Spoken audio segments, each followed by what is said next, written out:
other people in Vilna, except those Polish girl who said, "Oh, you are alive." Did you feel like a survivor? Did you feel? Of course I felt like a survivor. I was a survivor. I was nothing else. Actually, I think it is the way your identity is dead. I didn't feel like anything else. I had no other identity. I was, first of all, I was made Jewish by the events. I never felt I felt Jewish, and I felt, nominally I knew we were Jewish, of course, and so on. But you know, in Poland, like in the rest of the Europe, the assimilated Jews considered themselves Poles of Jewish religion.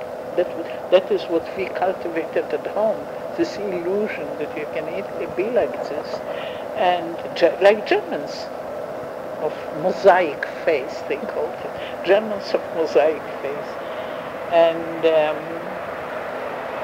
so I don't remember anything. And maybe I will, if I remember, I will be seeing you for some time yet, because I intend to continue to come today. So if I remember suddenly something, I will tell you. But we shall ask Monica. You know, Monica may remember that. Monica hasn't lost so much as I have. I have whole black holes everywhere, even in my life in Israel. Honest. And I don't like to remember. It's funny that I'm attending this course on remembering. So I really don't like to. Maybe because of that, I don't like to remember. I don't like past, neither good or bad. And I haven't gone through this terrible trauma of camps, so it's certainly not the effect of trauma. People say, well, you know this literature just a kind of it. You probably know much more. People are supposed to suppress memories because of the trauma, right? But I didn't have that kind of trauma, which is so totally inexpressible, which is beyond, which is totally ineffable, right? Trauma of camps and death camps and so on and so forth. I didn't have that. On the contrary, in a strange way, it was in a way, only in a certain way, it was not a bad period, because I think we grew spiritually in that time, and we were also in the presence of unusual nobility. I don't know how to, generosity and nobility. I mean, you don't meet it every day under such trying circumstances. Every denunciation by a little peasant somewhere there would be the death of Christina, of us of course, but of Christina right away. Never in 3.5 years, she never faltered.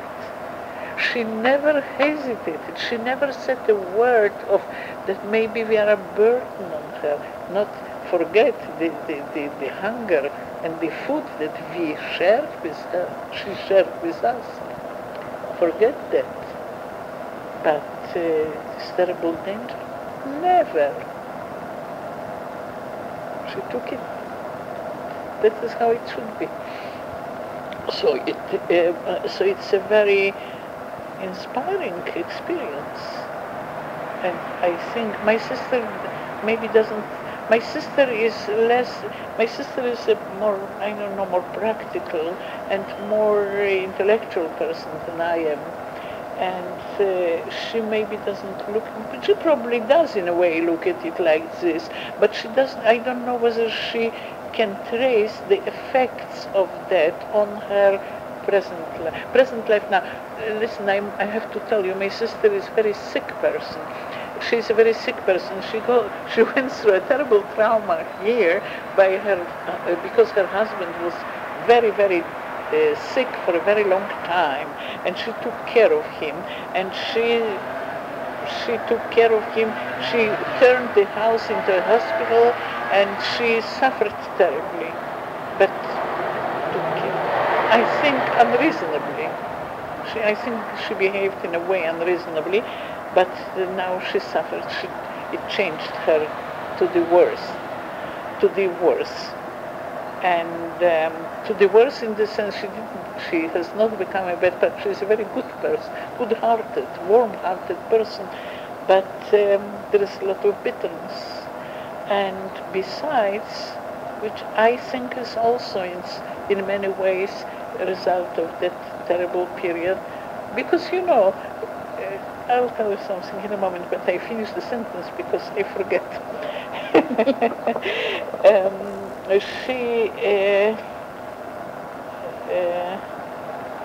These things of giving and taking and so on are also, as you probably know, much more complex than they look.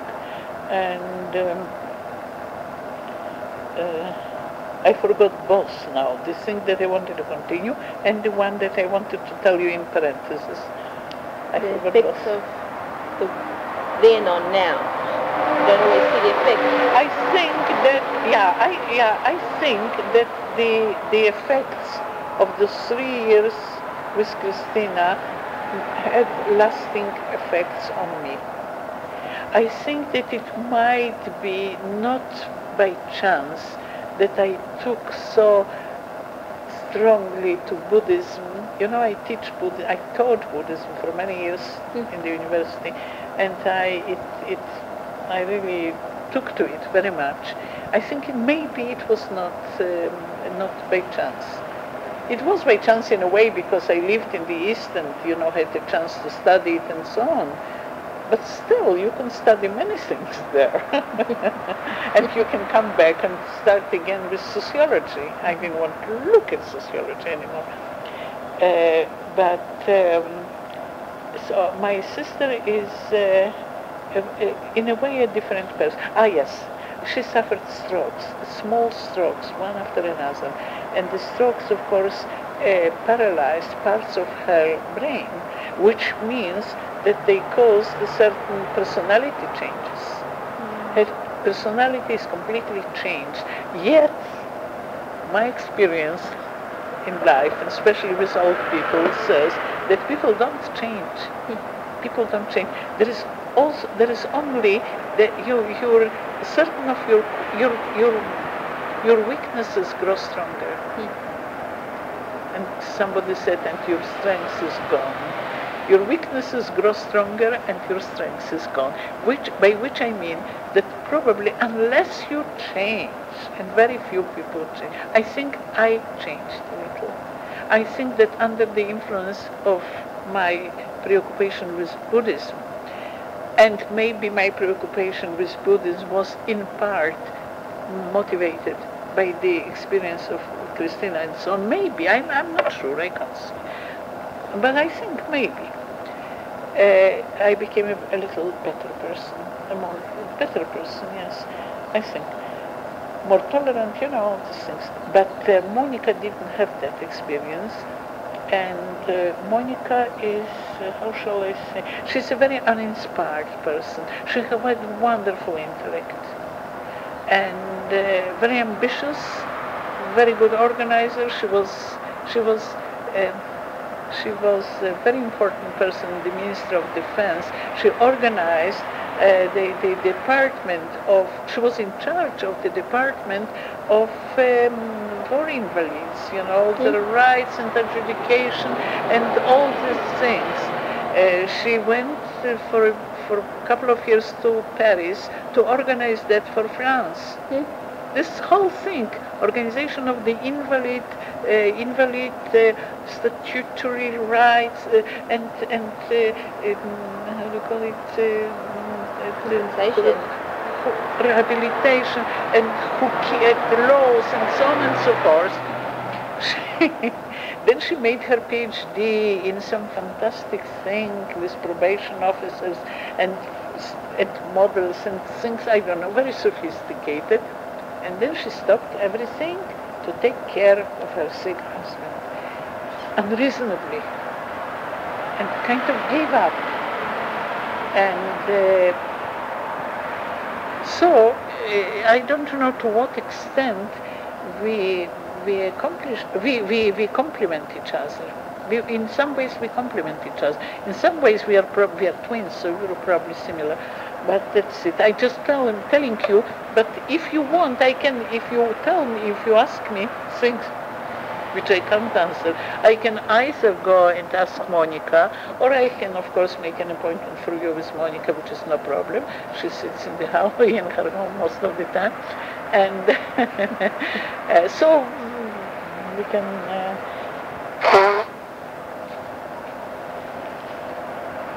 But I remember now that this girl who lives in Haifa, who was with us in the kindergarten, Kansas, she told us that when she came back, she was liberated from the labor camps in Germany, and she was the one among the group of survivors who survived together, several women. She was the only one who went back to Vilna. All of them came either here or waited for a visa to America or something like that. She was the only one who went straight to Vilna because she was married and she wanted to find her husband. And then she found him. Then, first of all, she had such apropos your question about being a survivor and meeting with, she went through such hell on her way from the camps to Vilna that she says that it was absolutely comparable to the camps. She was attacked and raped and robbed and you name it. She was treated so badly as a survivor with shaved hair and dressed in some form of pajamas or whatever. She was so abused on her way back to Vilna. Then she came and she met her husband who was married with a wife, a pregnant wife. Can you imagine that? And then she told me, and this is relevant to your question, then she told me that at that time there were hardly any survivors in Vilna. Most of people in Vilna were either those who came from Russia or from Lithuania. And she found some local people who were very kind to her, but never didn't want to listen. She says she was bursting with the need to tell, and nobody wanted to listen. To that extent that when she met that man whom she married and with whom she lives now in Haifa, a very good, very kind and gentle and very educated man, really very old now. She says that one day he said to her, Sula, stop that. People don't want it. It's mauvais ton, it's bad manners. It's like telling people about your diseases. And she stopped talking. And she stopped. Then she had that girl, and it was everywhere, she says, with all people she met, that they didn't want to listen. They ran away from her. And she had a daughter, and she said that she, from the day the girl started understanding things, she started telling her gently and avoiding the gory details. She started sharing things with her. And some people thought her that she was crazy. And she felt that it's better this way. Now, sit tight. Now this girl is, they are in a very great friendship today. This girl is already a mother of people after army, of young men after, that girl is probably 50 or 50-ish. They're still very good friends. Now, when she came here, this woman, she met a survivor who was already here. They're very, very, very close. She says that, when she met that woman, for instance, she suddenly remembered for the first time the only beautiful thing of the camp, and that was the solidarity of these women. That was the kind of the ray of light on all this. And they were so close. So she went to see her, and this woman, of course, they cried, and they started telling each other stories. And then this woman said, because her little girl, who was the age of Sula's girl, was there. So she took out the girls and she said, listen, my girl won't know this. My girl will grow up in Israel like all children in Israel. She will never have the terrible burden on her. Now, this is, as you probably know, better than, because my interest in all those things started about 5 weeks ago. But you were doing your PhD, so you probably know much more. I can only tell you that it's a subject which is very much researched, right? The relations between survivors and their children. Schuler claims, this friend of mine, survivor, claims that that woman's child, who is completely estranged, as it is. Of course, one case here and one case here doesn't say anything. Yet, in this case, what should be the relation? Anyhow, I know of young people saying that parents who never talk, who never disclose things about their past in camps and so on, still these young people felt a terrible secret in their parents and resented it, and it was a burden on them somehow. So I don't know. I certainly don't know what. I'm not a psychologist. I certainly don't know. I'm only telling you that with regard to your question about meeting people, survivors, she was that case of survivor who went through this hell after liberation from the camps, on her way back to Vilna. In Vilna, before she met that man and married him, and he was good to her and so on. But still, she says that now, for instance, there is now an efflorescence of interest in Shoah. She says that for her it's terrible because it opens her wounds, and she learned not to talk about her except with her daughter.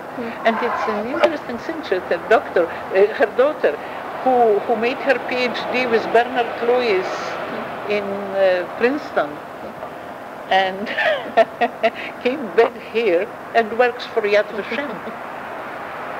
Not a mikre. What about your children? How did you...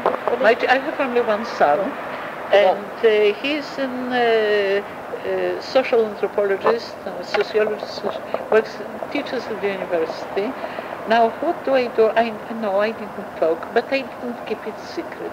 That means he resented that. He wanted me very much to talk about, but I didn't talk, and now I can't explain why.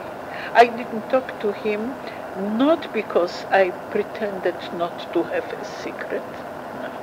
And not because I went through things which I thought unfit to be told to young people, certainly not because he didn't.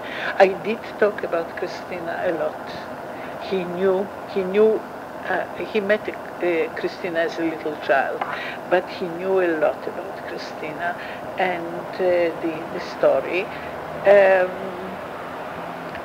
He knew about our past, but you see, again, it wasn't camps. Yet he was always insistent on me being busy with that. He thought that I have to write, and I resisted that because I didn't want to. I still don't want to. He always called, why do you take care of those silly things like Buddhism and India? Why India weighs so heavily on your mind and not your past, which was so... He's right in certain respects, because our past, Monica's and mine, are really non-standard. First of all, because of the way we survived. Because, as I say, even those who were not in the camps, most of them lived in such squalor and in pain and discomfort and fear. We didn't. We lived in love and friendship and mutual respect and reading Rudolf Steiner and Goethe and things like that. This is one big difference. The other, of course, now being with Christina, which was, and so it was very different. We don't have this direct experience of trauma in this most brutal sense. We didn't have that. Now, Gideon was very much aware of my past. I talked about it. But I never felt that I have to cultivate that memory, not because of very special reasons. I just didn't feel like it. I think it's elementary right of everybody to decide what he wants, what he doesn't want, to cultivate, not to remember. I remember, I don't deny things. I certainly don't hide things. I'm married to a German who never went through all those things, never can understand any of those things. And so he asks me very often about things, so I answer. I never hide. I do something for Gideon. Gideon has children, my grandchildren. And in schools here, by Yom HaShoah, they invite people who still remember, as the headmistress of my grandson's school, Mrs. Levite, said very tactfully to me, so few of you are still alive, and it's such a short time before you won't be here, so please come. Anyhow, I go on Yom HaShoah. I told the teacher it's already the third year that I go. And this time I went, my grandson studies at the school Lihyadot University, where Gideon also studied, and of which my sister's husband was a principal for a long, long time. One of the founders of that school. So I go on Yom HaShoah. I tell the principal, listen, I can only come on one condition. I can't tell you anything about the Zvaot. I can, and I think I must, and I should, and I think the children should be exposed to it. I want to tell children that even under those extreme horrible circumstances, some people behaved differently. And I think it should be known. And I think I can tell it to them, not like Yad Vashem, where there are lists and things. I tell them how we lived, how she Christina faced all those dangers, how he coped with them, how she coped with them, to tell them, to show the children, and I think it's an important message in our lives here, that one can behave according to conscience, even when what in Hebrew is called lo lamod mineged, the expression that means don't stay away and look the other way. I don't talk about people who killed. I'm talking about those who looked the other way, and there were certainly social pressures to do that. But I want to tell them that not everybody submits to those pressures. And you know what? I tell it to those children every year, some story of this. And Mrs. Levite called me this time and said, listen, for days they were talking about it. And also they were asking me lots of questions. Now the questions were interesting. The questions were not about high things. The questions were, so how did you manage with that horse? And was it, how did you provide for medical help if you needed? That kind of, but that is all which is part of remembrance, memory of things, right? Not history. History doesn't say how we managed when I say Monica and Monica says I had that toothache. I told you this. Mm-hmm. Monica calls me one day and says, okay, since you decided to memory, do you remember how you had this terrible headache, toothache, and we couldn't manage it? We had no drugs, nothing. And in the end, we decided, all of us, that Christina decided that she will take you to a dentist, which was a terribly dangerous thing, in Troki, which was the nearest town. And then Christina put you in a wagon and covered you with straw, pretending that there is potatoes or something, and put a bottle of homemade alcohol, which we kind of drink, horrible drink, from which I had those itchings, and took you to Turkey. I said, I remember very well, but it was you who had that toothache. And I remember precisely, I have a very plastic memory of how I stayed at home with the little girl and how I worried. I was so terribly worried about whether you managed there, whether you will not be caught. And she said, no, it was I who worried, and you went with this Nina. And so on in many instances. So that was in connection with what? I don't remember. The questions of the children. The children, right. So this is this remembered history, right? And it's part of it. How we stole wood, we fell trees, Christina and I. Monica always took care of the household. And Christina was the foreign minister because she was the real Goya, the only real Goya among us. And you may ask, for instance, how the people in the surrounding villages reacted. I don't know. I know one thing, that I am sure that they understood. 3 years, it's not a fortnight. I think they saw us, of course. I think they may have suspected, but they respected Christina very much. And it might have been a factor. They respected her. Maybe they didn't want to harm her. By the way, we didn't have, of course, no newspapers, no radio, we never knew what happened, except that Christina would go out, and in the village, some few people had clandestine radios, and they would tell her, well, they're retreating, or they're moving, or this or that happens. We never knew what happens. How did you know what was happening at Banat? How did we know what? What was happening at Banat?